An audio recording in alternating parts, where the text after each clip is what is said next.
Hi kids! Welcome back to my channel. This time, pag-usapan natin ang Pmdas and Gmdas rules. Let's start! Okay, before that, sagutin muna natin ang expression na ito, 4 plus 2 times 5. And then, I will give you two solutions for this. And try to observe kung anong solution ang tama. Okay? So we have solution A and solution B. So in solution A, 4 plus 2 times 5, sagot niya is 6 times 5, 30. Sa solution B, we have 4 plus 2 times 5. The answer is 4 plus 10 and the final answer is 14. Now, same expression but different answer. So, ano sa tingin niyo yung tama dyan? Is it A or the letter B? Okay, so the correct answer is letter B, number 14. So 30 is wrong. Now, paano kaya nangyari yon? Same expression, magkaiba yung sagot. So tingnan natin kung bakit 14 yung tama. And that is because of the Pmdas and the Gmdas rules in solving numbers. So unahin natin yung Gmdas. So Gmdas pertains to grouping, multiplication, division, addition, and subtraction. In general rule, pag sinabi nating Mdas, tumutukoy ito sa order ng operations ng multiplication, division, addition, and subtraction. Now, gumagamit tayo ng grouping o ng grouping symbols at sa loob nito ay yung apat din na operation. So, ano nga ba itong mga grouping symbols na to? So, meron tayong parenthesis. Okay? We have also bracket and the braces. So, kung pagsasama-samahin natin yung tatlong yan, ito yung kanilang technical arrangement. Mapapansin nyo, parenthesis muna, then we have the bracket and the braces. Okay? So now, pag-usapan naman natin ang Pmdas. Ang Pmdas naman ay tumutukoy sa parenthesis, multiplication, division, addition, and subtraction. So kung babalikan natin yung grouping symbols, nabanggit doon ay parenthesis. So in Pmdas, meron lamang specific or particular na grouping symbol na ginagamit, and that is the parenthesis. Ang parenthesis din na ito ay tumutukoy sa isang operation, and that is the multiplication. So mamaya, magbigay tayo ng halimbawa. So in Pmdas and Gmdas rules, narito yung general rule sa paggamit ng Pmdas and the Gmdas rule. Una, perform the operation or the operations inside the parenthesis first. So, unahin natin yung operation or operations na nasa loob ng parenthesis. So, general rule, unahin lagi yung nasa loob ng grouping symbols. Okay? Next, dito naman, perform multiplication and division operations in order from left to right. So, sa Mdas rule, magkagrupo si multiplication and division or si MD. Ganun din si A at si S or si addition and subtraction. Now, kung makakakita kayo ng operation sa isang expression na magkasunod or in order si multiplication at si division, kailangan yung sundin kung sino man yung nauna sa kanila from left to right. Okay?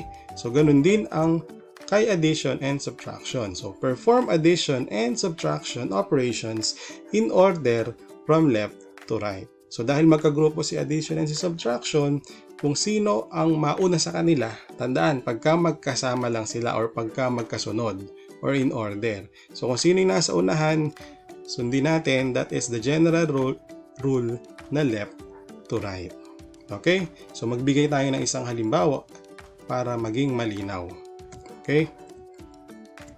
So example, so solve the expression below. So we have the quantity 4 plus 2 times 5 divided by 7 plus 3. Now let's apply the general rule. So unahin natin yung nasa loob ng grouping symbol, and that is the parenthesis. Now, sa loob ng parenthesis, merong dalawang magkaibang operation na hindi magkagrupo. Grupo ni AS or ni addition and subtraction, and grupo naman ni MD or ni multiplication and division. So obviously, hindi left to right yung magkagrupo. So dahil nga sila ay magka-opposite group. Okay? So, dahil nga doon, gagamit tayo ng Mdas rule. And that is, unahin natin si M. Okay? So, before that, ibaba muna natin si 4.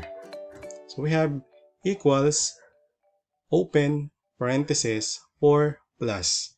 Now, multiply natin si 2 at si 5. Ang sagot natin is 10. Okay? So, another parenthesis. Now, hindi natin inalis si parenthesis dahil hindi pa tayo tapos dun sa isa pang operation. But before that, kopyahin muna natin yung natitirang operation, and that is divided by 7 and plus 3. Now, bumalik tayo dito sa loob ng parenthesis. So, may isa pang operation na natitira, and that is addition. So, you have to add first the number inside the parenthesis, and that is 4 plus 10. So, we have 14. Now, again, copy the remaining operations and numbers. So, we have divided by 7 and plus 3.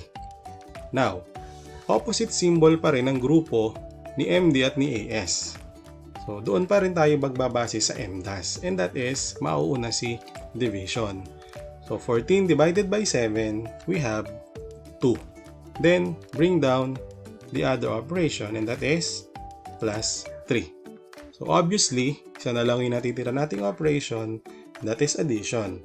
So, obviously, ang sagot natin is 2 plus 3 ay 5.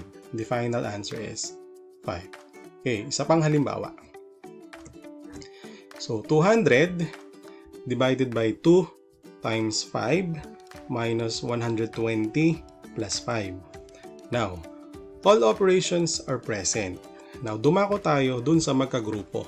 So, nakita ninyo in order si division at si multiplication. In order din si subtraction and addition. Now, kung parehong in order yung dalawang grupo, unahin pa rin natin yung grupo ni MD dahil sila yung nauuna sa Mdas. Okay? So, mag-concentrate muna tayo dito.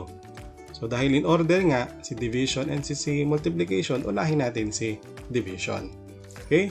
So, we have 200 divided by 2. And that is 100. Then, bring down times 5. Another 120 and plus 5. Now, again, grupo pa rin ni M kanina. Yun pa rin ang uunahin natin. So, 100 times 5, we have 500. Copy 120 and plus 5. Now, in order from left to right, ang grupo ni addition and ni subtraction. So, uunahin natin kung sino yung nauna talaga sa kanila from left to right. And that is subtraction. So, 500 minus 120, that is 380. Plus 5. So, obviously, ang sagot natin ay 385. Okay? Isa pang halimbawa. Okay. So, we have 300 divided by the quantity. 28 plus 10 minus 8 times 5. Now, so sabi ko kanina, unahin natin ang operation or operations na nasa loob ng parenthesis. But before that, ibaba muna natin yung 300 na nasa unahan since hindi pa natin siya isosolve. So we have 300, then balik tayo dito sa loob ng parenthesis.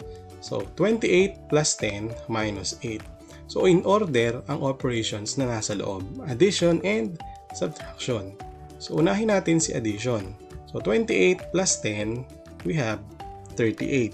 So 38 bawasan ng 8, magiging 30. So inalis na natin yung parenthesis symbol dahil nasolve na naman natin siya ng isang bigayan. Okay? Copy times 4. Now, in order ang magkagrupo na si multiplication and division.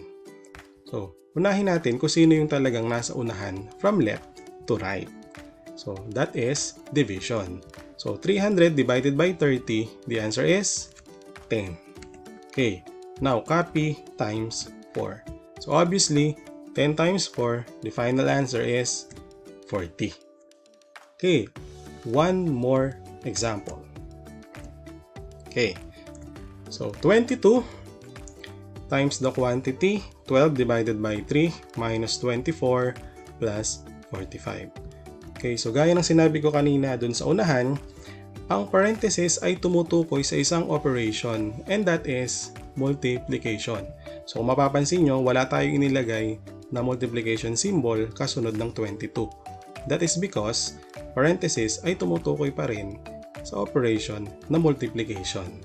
So unahin natin yung operation sa loob ng parenthesis because yun yung general rule. Unahin ang nasa loob ng grouping. Okay? And that is 12 divided by 3, baba muna natin si 22.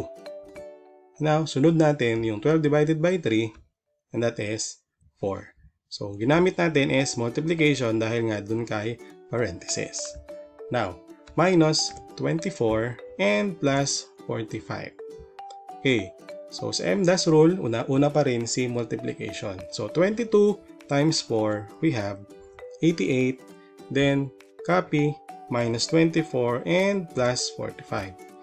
Now, in order ang magkagrupo ng si subtraction and addition.